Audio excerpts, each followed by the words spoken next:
Don't be blue over dog flu. Here are facts every pet parent should know about canine influenza. There are two main strains to canine influenza, H3N8, which we believe jumped from horses to dogs, and H3N2, which we believe jumped from birds to dogs. Now, H3N8 caused a massive epidemic in greyhounds, and H3N2 is still causing epidemics right now at this very moment. This H3N2 can cause serious signs. They can vary a little bit from mild to super severe, but it's so important to make sure you understand this stuff can spread. Now, how can it spread so fast? Well, it can survive on objects about 48 hours. It can survive on your clothes about 24 hours, and on your hands for up to 12 hours. So make sure you're always disinfecting your hands when you're around large populations of dogs so you don't spread that virus.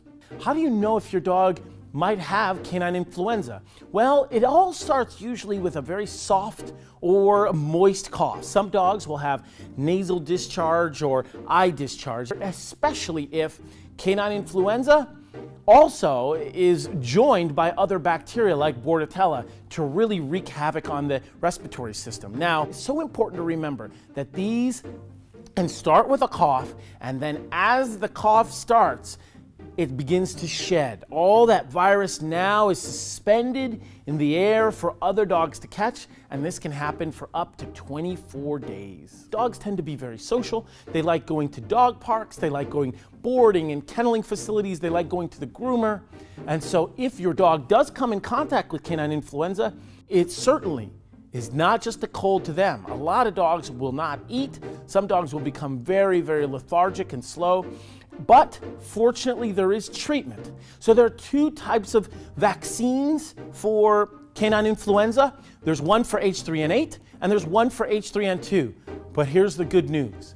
There's a bivalent vaccine, and that's a vaccine that takes those two strains and combines them into one. So when you get that bivalent vaccine, it can keep your pet protected against both. Of course, vaccines are part of a great prevention strategy, but hygiene still takes a prominent lead role in keeping pets safe. So make sure that if we see a dog who's playing with another dog's toys, we make sure that other dog is free from canine influenza virus. Or if we don't want to share objects, which is even better strategy, that keeps everyone safe. If you see your dog coughing or has any of those signs about canine influenza that we discussed, isolate them so that they're not spreading or aerosolizing that virus for other dogs to catch.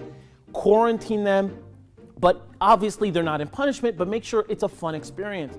Make sure that we sanitize, and that means using disinfectants that we know for sure will kill flu virus. If it has to be a 1 to 30 dilution of bleach or another solvent disinfectant, make sure that it is labeled to kill flu virus, and also make sure that it has a contact time so that when you're applying it to surfaces, you keep it on the surface for the required amount of contact time for it to do its job. So again, isolation, sanitation, vaccination, these are all great prevention strategies, but hygiene will always reign supreme.